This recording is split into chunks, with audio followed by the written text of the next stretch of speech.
Hey y'all, I need to listen to this because this was deep. I've never heard anything explained in this detail as far as relationships go, but this is the deepest I've ever experienced. Check it out. Enemy can send you pain gift wrapped as your preference. So that's just the first thing about how compatibility can be a trap. The second thing is compatibility is season based. It is possible for you to be compatible with the season of their struggle, but not the season of their success. I want somebody who's going to be there for me if I hit rock bottom. Well, what if they can only handle your rock bottom, but they can't handle your upward season? So now the question becomes, are we really compatible? Or do we just share similar dysfunction? We're both broken in the same area. We're both wounded over the same things. We have the same feelings over the same wounds, so we end up sharing hearts. Right. But what happens if one of you heals and the other one doesn't? Because just because you heal doesn't mean that they're going to heal. And just because you heal doesn't mean that you can make them heal. What happens if one of you heal? You will remove what y'all had in common. And I want us to be so whole and so secure that when we heal, we don't end up feeling guilty because they're crawling, but we now have wings. It's not just to listen to this. Did y'all hear that? Yes, listen. Marriage is a wonderful institution given to us by the Most High God, right? But since the world began, sin has entered. And because of sin, we have so much dysfunction and discord in our lives that we don't even know what a healthy relationship is anymore. We don't know what a healthy love language is. We don't know what a healthy state of mind is anymore. We don't know.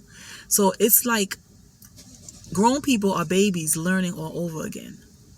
And unless we get into that word, which tells us what we need to do to show love to one another, it's not going to work. It's going to be so hard. That man pointed out some good stuff. Sometimes people say, oh, that's my soulmate, because you have so much in common. But what you have in common is toxicity. So he also said, what if the other person heals and the other doesn't? Then you're incompatible again, right? Or you're incompatible. And that's a lot of good stuff to think about. That's why we shouldn't be rushing into things, because we need to heal as much as possible. Sometimes it takes a lifetime to heal everything.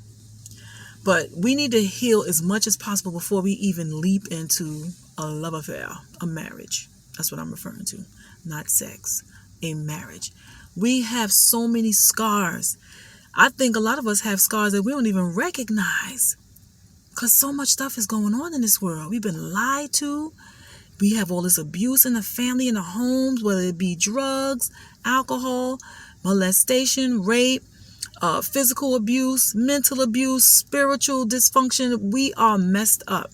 And everybody's looking for somebody to love them when we don't even love ourselves. So if you don't love yourself and know what your needs are, you're expecting all of that from another human being. That's a lot to be asking of anybody. And we don't have a connection with the Most High, which is the truest love of all. He loves us the most. He made us. He knows us inside and out. And if we don't connect with him, we can't know how to love anybody else. And we need to love ourselves before we get hooked up with anybody else, because you're looking for too much from a person, expecting so much from a person. Nobody should ever do that. That's dysfunction within itself, leaning on another human being who is just like you and have the same needs that you do. We need to plug in to our relationship with the Most High God so that he could be our foundation. He could heal. And that when we get with somebody else, we can complete one another, you know? But people want to rush into things. Oh, I just want to be loved. But you don't even know what love is. Your whole idea of what love is dysfunction and toxicity.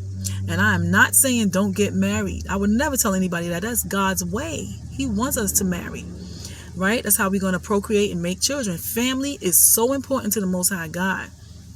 Right? But this world got us thinking all kind of nonsense.